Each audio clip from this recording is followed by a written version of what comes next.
सूबे च 1 जुलाई तो मिलेगी 300 यूनिट मुफ्त बिजली की सहूलत। खेतीबाड़ी लिए मुफ्त बिजली रहेगी जारी। राखवे रखी 6,947 करोड़। उद्योगों के लिए बिजली में छूट भी रहेगी जारी। मान सरकार ने पेश किया 1,55,000 करोड़ का बजट। जनता ते नहीं लगाया कोई नवा टैक्स। पंजाब ते 2,63,000 करोड़ का कर्जा। मान सरकार के बजट के सेहत और सिक्ख्या के खेत्र च खास फोकस। दोवां सैक्टरां का बजट वधाया। 15 अगस्त को होगी 75 मुहल्ला क्लीनिक की शुरुआत। सड़क हादसे के पीड़ितों लियांदी जाएगी फरिश्ते स्कीम। टैक्स चोरी रोकने के लिए सरकार चुकेगी अहम कदम। टैक्स इंटैलीजेंस यूनिट की की जाएगी स्थापना। खजाना मंत्री बोले सारे सियासी दलों ने बड़े पैमाने पर की है टैक्स चोरी।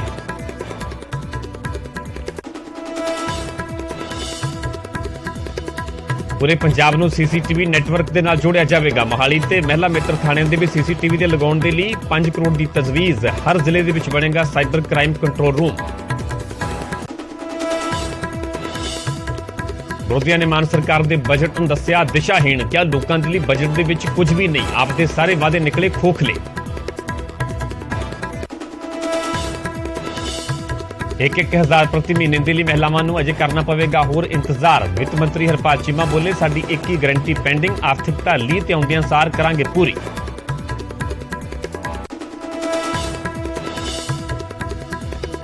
लॉरेंस बिश्नोई नूं मानसा कोर्ट दे विच कीता जावेगा पेश। खरड़ तो लैके रवाना हुई पुलिस सिद्धू मूसेवाला केस दे विच लॉरेंस नूं ट्रांजिट रिमांड ते दिल्ली तो लिआंदा गया सी पंजाब। साबका मंत्री साधु सिंह धर्मसोत नूं मुड़ न्यायिक हिरासत च भेजिया। जंगलात घोटाला मामले दे विच ने नाभा जेल च बंद।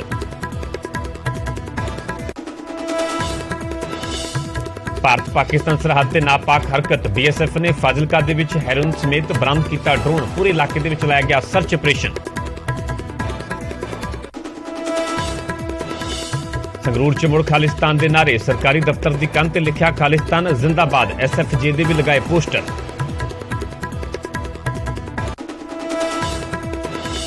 मंडी गोविंदगढ़ च लोहा व्यापारी के करिंदे नूं गोली मार के लुट्टे 8 लाख रुपए। दुकान के अंदर वड़ के दिता वारदात नूं अंजाम। पहला अखां दे विच पाईयां मिर्चां फिर गोली मार के फरार होए बदमाश।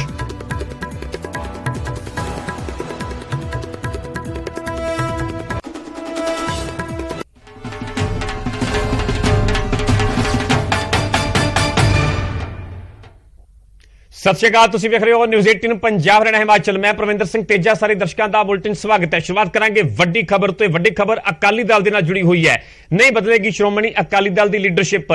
श्रोमणी अकाली दल के लीडर बलविंदर सिंह भुंदड़ के वल्लों वड्डा बयान दिता गया। उन्होंने साफ कर दिता है कि सुखबीर सिंह बादल के अस्तीफे दी खबरां अफवाह ने, क्योंकि लगातार सोशल मीडिया ते जिहियां खबरां फैल रहीआं सन सुखबीर सिंह बादल अस्तीफा दे सकते हैं, बलविंदर भुंदड़ प्रधान बन सकते हैं। पर बलविंदर सिंह भुंदड़ का ही यह वड्डा बयान सामने इन्हां दा कहना है कि सुखबीर सिंह बादल के अस्तीफे दीआं खबरां अफवाह ने। जंग के दौरान जरनैल नहीं बदले जाते। भुंदड़ दे वल्लों भी वड्डा बयान दिता गया है कि जंग के दौरान जरनैल नहीं बदले जाते। पार्टी के सिद्धांत बरकरार ने। हार जित चलती रहती है। सुखबीर बादल के अस्तीफे का कोई भी सवाल ही पैदा नहीं होता। बलविंदर सिंह भुंदड़ के वल्लों यह वड्डा बयान दिता गया है, क्योंकि जिवें ही संगरूर जिमनी चोण के नतीजे आए, जिवें कि अकाली दल के उम्मीदवार कमलदीप राजोआणा 5वें नंबर पर आए, सब तो पिछे रहे, बहुत घट वोटां पईआं, जमानत तक जब्त होगी। तो उस तो बाद जिहियां खबरां जिहड़ियां ने सोशल मीडिया ते फैलियां सन, ते इन्हां खबरां नूं लैके बलविंदर सिंह भुंदड़ का यह वड्डा बयान सामने आया। सुखबीर सिंह बादल के अस्तीफे दी खबरां अफवाह ने। बलविंदर सिंह भुंदड़ के वल्लों साफ किया गया। उन्होंने कहना है कि जंग के दौरान जरनैल नहीं बदले जाते। पार्टी के सिद्धांत बरकरार ने। हार जित चलती रहती है। सुखबीर सिंह बादल के अस्तीफे का कोई भी सवाल ही नहीं। साफ कर दिता गया है कि श्रोमणी अकाली दल की लीडरशिप बरकरार रहेगी, पहला वाली रहेगी, नहीं बदलेगी। प्रधान है वो कोई कह देना, एक इस तो होर कह देना, तुसी मेरे ते सवाल कर देना, मेथों कोई उहदा जवाब ऐसा निकल आना जिवें पुलिस वाले सवाल करते हैं बिजनेस ने, उहदा जवाब ही हाँ ना जावे तो उहदा उल्टा अर्थ निकलता है। कई बार देखो प्रैस तुसी बड़ी बड़ी शक्ति हो, क्वेश्चन ही ऐसा कर देने हो कि कोई बड़े तो बड़ा बंदा उलझ जाता है। कोई इस तरह का करता होना किसी ने, कोई मेरे ख्याल ना अस्तीफे वाली गल किसी ने आखी है। जिन्नी इस पार्टी च एकता किसी कुछ इस तरह दियां गल्लां जां अफवाहां साडे कन्नां 'च पै रही ने कि जी की हो गया, इस तरह हो गया। मैं एक सारा प्रैस नूं क्लीयर करना चाहुंदा कि ये जिहड़ी चोण सी, ये चोण ਜੋ ਬੰਦੀ ਸਿੱਖਾਂ ਦੀ ਰਿਹਾਈ ਦਾ ਮਸਲਾ, ਜਹਦਰ ਅਕਾਲ ਤਖਤ ਦੀ ਅਪੀਲ ਤੇ ਸਾਰੇ ਖਿਆਲਾਂ ਦੇ ਲੋਕ ਅਸੀਂ ਇਕੱਠੇ ਹੋ ਕੇ ਬੈਠੇ ਸੀ, ਜਿਨ੍ਹਾਂ 'ਚ ਕਿ ਖਿਆਲਾਂ ਦੇ ਮਤਭੇਦ ਹੋਣ ਦੇ ਬਾਵਜੂਦ ਇੱਕ ਏਡਾ ਵੱਡਾ ਮਸਲਾ ਸੀ ਕੌਮ ਦਾ ਜੀ, ਤੇ ਅਸੀਂ ਇਕਜੁੱਟ ਹੋ ਕੇ ਬੈਠੇ। ਤੇ ਸਾਡੀ ਕੋਸ਼ਿਸ਼ ਸੀ ਅਕਾਲੀ ਦਲ ਦੀ ਕਿ ਅਸੀਂ ਕਿਸੇ ਵੀ ਕੀਮਤ ਤੇ ਨਾ ਤਾਂ ਜਹਦਰ ਅਕਾਲ ਤਖਤ ਦੇ ਜੋ ਹੁਕਮ ਹੈ ਉਸ ਨੂੰ ਹੇਠਾਂ ਹੋਣ ਦਈਏ, ਤੇ ਨਾ ਹੀ ਅਸੀਂ ਏਕਤਾ ਟੁੱਟਣ ਦੀ ਸਾਡਾ ਪੂਰਾ ਯਤਨ ਸੀ। ਹੁਣ ਗੱਲ ਕਰਾਂਗੇ ਮਾਨ ਸਰਕਾਰ ਦੇ ਬਜਟ ਦੀ। ਮਾਨ ਸਰਕਾਰ ਦੇ ਵੱਲੋਂ ਪਹਿਲਾ ਬਜਟ ਪੇਸ਼ ਕੀਤਾ ਗਿਆ। ਖਜ਼ਾਨਾ ਮੰਤਰੀ ਹਰਪਾਲ ਚੀਮਾ ਨੇ ਦਾਅਵਾ ਕੀਤਾ ਕਿ ਸਰਕਾਰ ਨੇ 5 ਦੇ ਵਿੱਚੋਂ 4 ਗਰੰਟੀਆਂ ਦੇ ਵਿੱਚ ਬਜਟ ਪੇਸ਼ ਕੀਤਾ ਗਿਆ। ਇਸ ਦੌਰਾਨ ਵੱਖ-ਵੱਖ ਪਾਰਟੀਆਂ ਦੇ ਵਿਧਾਇਕਾਂ ਨੇ ਸੰਗਰੂਰ ਜ਼ਿਮਨੀ ਚੋਣਾਂ ਦੇ ਨਤੀਜਿਆਂ ਤੇ ਗੱਲ ਵੀ ਕੀਤੀ। ਕਿਹਾ ਜਾਂਦਾ ਕਾਬਲ ਗਿਰ ਗਿਆ। ਜਦੋਂ ਕਾਬਲ ਗਿਰ ਜਾਏ ਤੇ ਉਹਦਾ ਮਤਲਬ ਤੁਸੀਂ ਆਪੇ ਸਮਝ ਲਓ, ਕਾਬਲ ਦਾ ਗਿਰਨਾ ਮਤਲਬ ਅਫਗਾਨਿਸਤਾਨ ਤੇ ਕਬਜ਼ਾ ਹੋਣਾ। ਸੰਗਰੂਰ ਦਾ ਗਿਰਨਾ ਮੀਨਸ ਖਤਮ ਹੋਣਾ ਆਪ ਦਾ ਸਾਰੇ ਪੰਜਾਬ ਦੇ ਵਿੱਚੋਂ, ਤੇ ਹਿੰਦੁਸਤਾਨ ਤੇ ਪਹਿਲੇ ਵਾਈਂਡ ਅਪ ਹੋ ਹੀ ਜਾਣੀ ਹੈ ਜੀ। ਕੋਈ they have nothing else to say. ਦੇਖੋ ਸਿੱਧੇ ਤੌਰ ਭਗਵੰਤ ਸਿੰਘ ਮਾਨ ਨੇ ਜਿਹੜੀ ਠੇਕੇ ਤੇ ਸਰਕਾਰ ਦੇਤੀ ਦਿੱਲੀ ਤੋਂ, ਜਿਹੜੀ ਦਿੱਲੀ ਤੋਂ ਸਰਕਾਰ ਚੱਲ ਰਹੀ ਸੀ, ਕਦੀ ਵੀ ਪੰਜਾਬ ਦੇ ਲੋਕ ਇਹ ਬਰਦਾਸ਼ਤ ਨਹੀਂ ਕਰਨਗੇ ਕਿ ਦਿੱਲੀ ਕਾਬਜ਼ ਰਹੇ।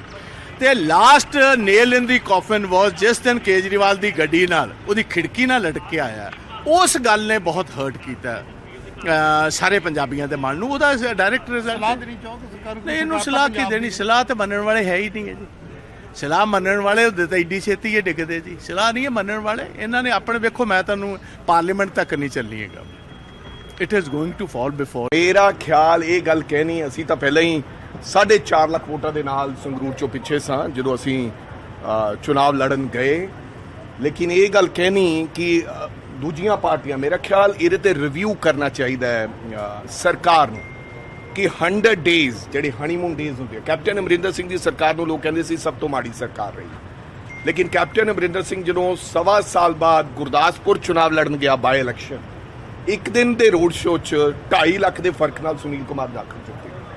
ਤੁਸੀਂ ਸਾਰੀ ਜਾਨ ਲਾਗਤੀ, ਤੁਹਾਡਾ ਕਿਲਾ ਸੀ, ਤੁਹਾਡਾ ਗੜ ਸੀ, ਤੁਹਾਡਾ ਘਰ ਸੀ, ਤੁਸੀਂ ਲਿਖ ਕੇ ਪਾਇਆ ਹੋਇਆ ਸੀ ਜੇਬ ਦੇ ਵਿੱਚ। ਤੁਸੀਂ ਕਿਹਾ ਸੀ ਕਿ ਲਿਖ ਲਓ ਕਿ ਅਸੀਂ ਇੰਨੀਆਂ ਵੋਟਾਂ ਦੇ ਨਾਲ ਜਿੱਤਾਂਗੇ, ਫਲਾਂ ਬੰਦੇ ਹਾਰਨਗੇ। ਅੱਜ ਸਾਰਾ ਕੰਮ ਚੌਪਟ ਹੋ ਚੁੱਕਿਆ ਔਰ तमाम 100 ਦਿਨਾਂ ਦੀ ਕਾਰਗੁਜ਼ਾਰੀ ਤੋਂ ਉਹ ਜਿਵੇਂ ਲੁੱਡੋ 'ਚ ਨਹੀਂ ਹੁੰਦਾ 100 ਤੋਂ ਸਿੱਧਾ ਸੱਪ ਕੱਟਦਾ ਤੇ 0 ਤੇ, ਨਾਓ ਇਟਸ ਅਗੇਨ ਔਨ ਦਾ 0।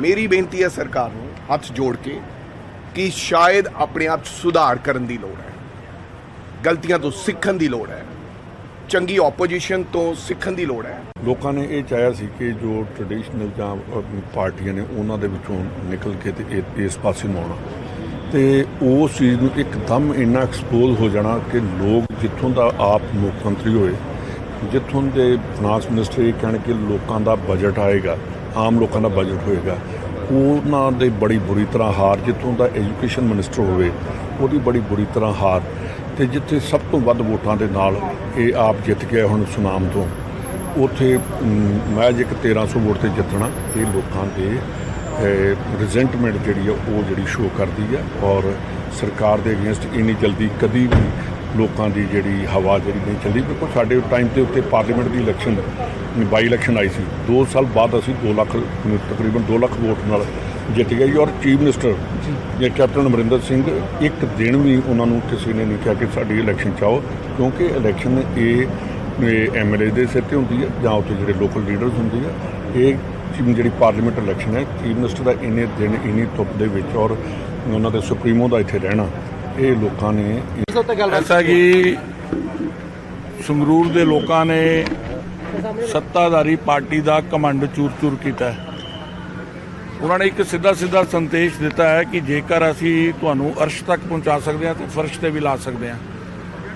ਲੋਕਾਂ ਨੇ ਛਲਾਵਾ, ਝੂਠ ਔਰ ਜਿਹੜੀ ਕਮੇਡੀ ਚੱਲ ਰਹੀ ਹੈ 3 ਮਹੀਨੇ ਤੋਂ ਪੰਜਾਬ ਦੇ ਅੰਦਰ, ਉਹਦੇ ਖਿਲਾਫ ਜਿਹੜਾ ਆਪਣਾ ਮਤ ਦਿੱਤਾ ਹੈ। ਔਰ ਹੁਣ ਵੀ ਸੱਤਾ ਪਕਸ਼ ਨੂੰ ਜਾਗਣਾ ਪਏਗਾ, ਘਮੰਡ ਛੱਡਣਾ ਪਏਗਾ, ਲੋਕਾਂ ਨਾਲ ਕੀਤੇ ਵਾਅਦੇ ਜਿਹੜੇ ਉਹ ਪੂਰੇ ਕਰਨੇ ਪੈਣਗੇ। ਜਿੱਥੇ ਤੱਕ ਤੁਹਾਡੇ ਸਵਾਲ ਦੇ ਅੰਦਰ ਬੀਜੇਪੀ ਦਾ ਸਵਾਲ ਸੀ, ਸਾਰੀ ਦੁਨੀਆ ਜਾਣਦੀ ਹੈ, ਪੰਜਾਬ ਵੀ ਜਾਣਦਾ, ਹਿੰਦੁਸਤਾਨ ਵੀ ਜਾਣਦਾ ਕਿ ਬੀਜੇਪੀ ਨੇ ਪਹਿਲੀ ਵਾਰ ਉੱਥੇ ਆਪਣੇ ਨਿਸ਼ਾਨ ਤੇ ਚੁਣਾਵ ਲੜਿਆ। ਔਰ ਪਹਿਲੀ ਵਾਰ ਚੁਣਾਵ ਲੜਦੇ ਹੋਏ ਅਗਰ 9.5% ਲੋਕ ਤੁਹਾਡੇ ਨਾਲ ਖੜੇ ਹੁੰਦੇ ਨੇ ਇਹ ਪਾਰਟੀ ਦੇ ਨੇ ਇੱਕ ਬੀਜ ਜਿਹੜਾ ਅੰਕੁਰਿਤ ਕਰ ਦਿੱਤਾ ਔਰ 2024 ਦੇ ਅੰਦਰ ਤੁਸੀਂ ਦੇਖੋਗੇ ਕਿ ਭਾਰਤੀ ਜਨਤਾ ਪਾਰਟੀ ਪੰਜਾਬ ਦੀਆਂ ਲੋਕ ਸਭਾ ਸੀਟਾਂ ਦੇ ਅੰਦਰ ਬਹੁਤ ਵੱਡੀ ਤਾਕਤ ਬਣ ਕੇ ਉਭਰੇਗੀ। ਲੋਕਾਂ ਦੀ ਆਵਾਜ਼ ਹੈ ਜੀ, ਉਹਨਾਂ ਨੇ ਜਿਹੜਾ ਫੈਸਲਾ ਕੀਤਾ ਹੈ ਉਹ ਸਾਰਿਆਂ ਨੂੰ ਸਵੀਕਾਰ ਕਰਨਾ ਪਊਗਾ। ਬਜਟ ਨੂੰ ਲੈ ਕੇ ਕਿਵੇਂ ਲੱਗਦਾ ਜੀ? ਦੇਖੋ ਜੀ, ਜਿਹੜੀ ਲੋਕਾਂ ਦੀ ਉਮੀਦ ਹੈ ਉਹ ਤਾਂ ਪਤਾ ਲੱਗ ਗਿਆ। ਕੋਈ ਗੱਲ ਨਹੀਂ, ਇਹ ਪਬਲਿਕ ਦਾ ਜਿਹੜਾ ਫਤਵਾ, ਲੋਕ ਵੱਡੇ ਹੁੰਦੇ ਨੇ ਲੋਕਤੰਤਰ ਦੇ ਵਿੱਚ, ਤੇ ਇਹੀ ਲੋਕਤੰਤਰ ਦੀ ਖੂਬਸੂਰਤੀ ਆ। ਸੋ ਮੈਨੂੰ ਮਾਣ ਹੈ ਸੰਗਰੂਰ ਵਾਲਿਆਂ ਤੇ, ਔਰ ਇਸ ਵਾਰ ਸੰਗਰੂਰ ਹਲਕੇ ਤੋਂ ਫਿਰ ਉਹਨਾਂ ਨੇ ਜਿਹੜੀ ਲੀਡ ਦਵਾਈ ਆ। ਸੋ ਇਹ ਫਤਵਾ ਲੋਕਾਂ ਦਾ ਤੁਸੀਂ ਇਹ ਕਹਿੰਦੇ ਸੀ ਕਿ ਸੰਗਰੂਰ ਨਹੀਂ ਹਾਰਦੇ ਕੁਝ ਵੀ ਹੋ ਜੇ। ਮੈਂ ਸਿਮਰਨਜੀਤ ਸਿੰਘ ਮਾਨ ਉਹਨਾਂ ਨੂੰ ਮੁਬਾਰਕਬਾਦ ਵੀ ਦਿੰਨੀ ਆ, ਔਰ ਉਮੀਦ ਕਰਦੀ ਆ ਕਿ ਸੰਗਰੂਰ ਹਲਕੇ ਦੇ ਜਿਹੜੇ ਲੋਕਾਂ ਦੇ ਜਿਹੜੇ ਮਸਲੇ ਨੇ ਉਹ ਜਿਹੜੇ ਉੱਥੇ ਤੁਹਾਨੂੰ ਲੱਗਦਾ ਹੈ ਕਿ ਤੁਸੀਂ ਭਰੋਸਾ ਲੋਕਾਂ ਦਾ ਕਿਤੇ ਨਾ ਕਿਤੇ ਗਵਾ ਲਿਆ? ਲੋਕਾਂ ਦਾ ਭਰੋਸਾ ਅਗਰ ਬਣਿਆ ਰਹਿੰਦਾ ਤਾਂ ਸ਼ਾਇਦ ਜਿੱਤ ਜਾਂਦੇ। ਲੋਕਾਂ ਨੇ ਇੱਕ ਰਿਜ਼ਲਟਮੈਂਟ ਪਾਈ ਹੈ। ਨਾਰਾਜ਼ਗੀ ਹੈ ਮੈਡਮ ਕਿ ਆਖਰ ਤੁਸੀਂ ਫੋਨ ਨਹੀਂ ਚੁੱਕਦੇ, ਸੋਸ਼ਲ ਸਾਈਟਸ ਤੇ ਬਹੁਤ ਪਾਇਆ ਹੋਇਆ ਕਹਿੰਦੇ ਫੋਨ ਨਾ ਚੁੱਕਣ ਦਾ ਨਤੀਜਾ ਸ਼ਾਇਦ। ਦੇਖੋ, ਜਿਹੜੀ ਚੀਜ਼ਾਂ ਦੀ ਹੈਗੀ ਆ ਉਹ ਪਾਰਟੀ ਜਿਹੜੀ ਸਮੀਖਿਆ ਕਰੂਗੀ, ਔਰ ਜਿਹੜਾ ਫਤਵਾ ਜਿਹੜਾ ਲੋਕਾਂ ਦਾ ਦਿੱਤਾ, ਔਰ ਸੰਗਰੂਰ ਦੇ ਲੋਕਾਂ ਦੀ ਖਾਸੀਅਤ ਹੈ ਕਿ ਉਹ ਅਲੱਗ ਟੈਸਟ ਜਿਹੜਾ ਮੰਗਦੇ ਆ। ਸੋ ਉਹਨਾਂ ਨੇ ਅਲੱਗ ਟੈਸਟ ਮੰਗੇ, ਚ ਕੁਝ ਖਾਸ ਨਹੀਂ ਹੈਗਾ। ਸੀਟ ਉਹ ਸੀ ਕਿ ਜਿੱਥੇ ਤੁਸੀਂ ਪਹਿਲਾਂ 2 ਵਾਰ ਲਗਾਤਾਰ ਐਮਪੀ ਬਣੇ, ਉੱਥੋਂ ਤੁਹਾਨੂੰ ਮੁੱਖ ਮੰਤਰੀ ਵੀ ਬਣਾਇਆ ਭਗਵੰਤ ਮਾਨ ਹੋਰਾਂ ਨੂੰ, ਉਹ ਸੀਟ ਆਓ। 3 ਮਹੀਨੇ ਚ ਟੇਸਟ ਬਦਲ ਗਿਆ ਜੀ। ਦੇਖੋ, ਨਵਾਂ ਸੰਗਰੂਰ ਵਾਲੇ ਹਮੇਸ਼ਾ ਕੁਝ ਨਾ ਕੁਝ ਨਵਾਂ ਚਾਹੁੰਦੇ ਆ, ਤੇ ਉਹੀ ਉਹਨਾਂ ਨੇ ਇਸ ਵਾਰ ਜਿਹੜਾ ਦੇਖਿਆ। ਔਰ ਡਿਫੈਂਸਿਵ ਜਿਹਾ ਬਿਆਨ ਆ ਐਮਐਲਏ ਸਾਹਿਬ, ਜਿਹੜਾ ਸ਼ਾਇਦ ਤੁਹਾਨੂੰ ਵੀ ਕਿ ਅਗਲੀ ਗੱਲ ਮੈਨੂੰ ਲੱਗਦਾ ਕਰ ਲੈਣੀ ਚਾਹੀਦੀ ਹਲੇ ਵੀ ਤੁਹਾਨੂੰ। ਲੋਕਤੰਤਰ ਦੀ ਖੂਬਸੂਰਤੀ ਹੈ। ਸੋ ਲੋਕਾਂ ਨੂੰ ਆਜ਼ਾਦੀ ਹੈ, ਜਿਨ੍ਹਾਂ ਨੂੰ ਵੋਟ ਉਹਨਾਂ ਨੇ ਦੇਣਾ। ਅਸੀਂ 3 ਮਹੀਨਿਆਂ ਦੇ ਵਿੱਚ ਜੇ ਸਾਡੇ 'ਚ ਜਿਹੜੀਆਂ ਕਮੀਆਂ ਰਹੀਆਂ ਨੇ, ਅਸੀਂ ਇਹ 5 ਸਾਲ ਦੇ ਵਿੱਚ ਜਿਹੜਾ ਬਾਕੀ ਰਹਿੰਦੇ ਸਮੇਂ ਦੇ ਵਿੱਚ ਜਿਹੜੀ ਹੋਰ ਮਿਹਨਤ ਅਸੀਂ ਮਤਲਬ ਹੈ ਵੀ ਲੋਕਾਂ ਦੇ ਫਤਵੇ ਨੂੰ ਸਵੀਕਾਰ ਕਰਦੇ ਹਾਂ ਜੀ। ਸਵੀਕਾਰ ਤਾਂ ਕਰਨਾ ਹੀ ਪੈਣਾ ਸੀਗਾ ਜੀ, ਪਰ ਐ ਹੋਇਆ ਕਿਉਂ? ਅਸੀਂ ਮੰਥਨ ਕਰਾਂਗੇ ਵੀ ਕਿੱਥੇ ਕਮੀ ਰਹੀ, ਉਸ ਨੂੰ ਦੂਰ ਕਰਨ ਦੀ ਪਰ ਵੈਸੇ ਤੁਸੀਂ ਕਦੇ ਤਾਂ ਪਹਿਲਾਂ ਗੱਲ ਸੁਣਿਆ ਸੀ ਕਿ 3 ਮਹੀਨੇ ਦੇ ਨਾਲ ਥੱਲੇ ਆ ਜਾਏਗਾ?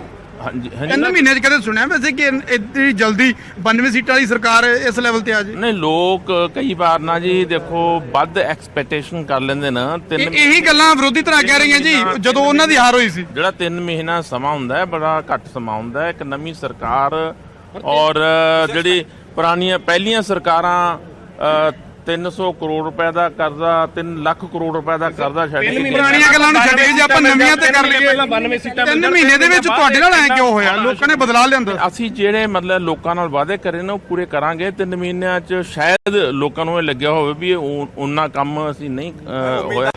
ਸਭ ਤੋਂ ਪਹਿਲਾਂ ਤਾਂ ਮੁਬਾਰਕਬਾਦ ਆ ਸਿਮਰਜੀਤ ਸਿੰਘ ਮਾਨ ਹੋਰਾਂ ਨੂੰ, ਔਰ ਲੋਕਾਂ ਨੇ ਜਿਹੜਾ ਫਤਵਾ ਦਿੱਤਾ ਆ ਉਹ ਬਿਲਕੁਲ ਸਿਰ ਮੱਥੇ ਪ੍ਰਵਾਨ। ਪਰ ਇੱਕ ਚੀਜ਼ ਪੰਜਾਬ ਦੇ ਇਤਿਹਾਸ ਦੇ ਵਿੱਚ ਪਹਿਲੀ ਵਾਰੀ ਹੋਈ ਆ, ਪਹਿਲੀ ਸਰਕਾਰ ਨੇ ਕੀਤੀ ਆ, ਆਮ ਆਦਮੀ ਪਾਰਟੀ ਦੀ ਸਰਕਾਰ ਨੇ, ਕਿ ਇਲੈਕਸ਼ਨ ਨੂੰ ਫੇਅਰ ਐਂਡ ਫਾਈਨ ਹੋਣ ਦਿੱਤਾ ਹੈ। ਅੱਜ ਤੱਕ ਦਾ ਪੰਜਾਬ ਦਾ ਰਿਕਾਰਡ ਆ ਕਿ ਜਦੋਂ ਕਿਤੇ ਵੀ ਬਾਈ ਇਲੈਕਸ਼ਨ ਹੁੰਦੀ ਸੀਗੀ ਤਾਂ ਉਹ ਹਮੇਸ਼ਾ ਸਰਕਾਰਾਂ ਬਣੀਆਂ ਲੁੱਟੀ ਜਾਂਦੀ ਸੀ, ਸਰਕਾਰਾਂ ਬਣੀਆਂ ਕਰਾਈ ਨਹੀਂ ਜਾਂਦੀ ਸੀ। ਸੋ ਮੈਨੂੰ ਆਪਣੀ ਸਰਕਾਰ ਨੂੰ ਮੈਂ ਮੁਬਾਰਕਬਾਦ ਦਿੰਦੀ ਹਾਂ। ਮੈਨੂੰ ਇਸ ਗੱਲ ਦੀ ਖੁਸ਼ੀ ਆ, ਬਾਕੀ ਲੋਕਾਂ ਦਾ ਫਤਵਾ ਉਹ ਪ੍ਰਵਾਨ। ਪਰ ਇਸ ਜੈਨੂਇਨ ਹਾਰ ਦਾ ਕਾਰਨ ਕੀ ਹੈ ਮੈਮ? ਮੰਥਨ ਕੀਤਾ ਗਿਆ ਹੈ? ਨਹੀਂ, ਇਹ ਤਾਂ ਲੋਕ ਵੱਡੇ ਹੁੰਦੇ ਆ ਜੀ ਹਮੇਸ਼ਾ। ਨਹੀਂ, ਲੋਕ ਵੱਡੇ ਹੁੰਦੇ ਆ। ਦਿੱਲੀ ਮੁਖਤਿਆਰੀ ਤੋਂ ਲੋਕ ਨਾਰਾਜ਼ ਹੈ। ਪਬਲਿਕ ਦੀ ਮਰਜ਼ੀ ਆ, ਲੋਕ ਵੱਡੇ ਆ। ਕਿਸੇ ਵੀ ਇਨਸਾਨ ਨੂੰ ਬਣਾਉਣ ਵਾਲੇ, ਲੀਡਰ ਨੂੰ ਬਣਾਉਣ ਵਾਲੇ ਲੋਕ।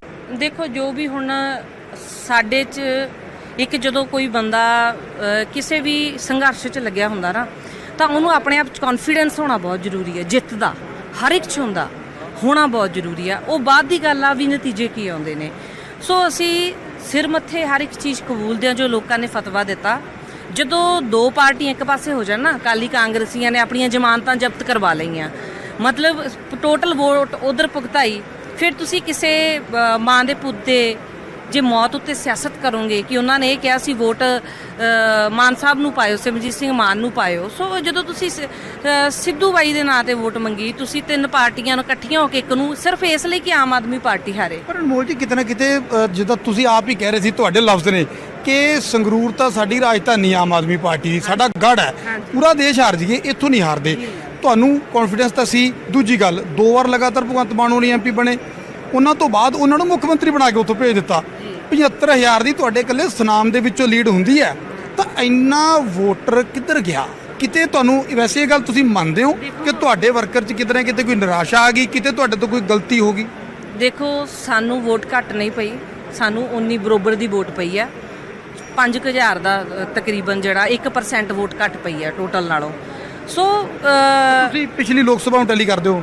ਹਾਂਜੀ, ਜੋ ਦੇਖੋ ਮਾਹੌਲ ਬਣਾਇਆ ਗਿਆ ਨਾ, ਜਿਸ ਤਰੀਕੇ ਦਾ ਮਾਹੌਲ ਕ੍ਰੀਏਟ ਕੀਤਾ ਗਿਆ, ਉਹ ਸਾਰਾ ਕੁਝ ਜੋ ਰਾਜਨੀਤਿਕ ਦਾਅ ਪੇਚ ਆਮ ਆਦਮੀ ਪਾਰਟੀ ਇਮਾਨਦਾਰੀ ਦੇ ਨਾਂ ਤੇ ਲੋਕਾਂ ਨੂੰ ਕੰਮਾਂ ਦੇ ਵਿਕਾਸ ਦੇ ਨਾਂ ਉੱਤੇ ਚੋਣ ਲੜਦੀ ਆ, ਨਾ ਕਿ ਉਹ ਹੱਥਕੰਡੇ ਅਪਣਾਉਂਦੀ। ਅਸੀਂ ਹੱਥਕੰਡੇ ਨਹੀਂ ਅਪਣਾਉਂਦੇ। ਕੋਈ ਗੱਲ ਨਹੀਂ, ਦੁਬਾਰਾ ਆ ਜਾਣਗੀ ਇਲੈਕਸ਼ਨ।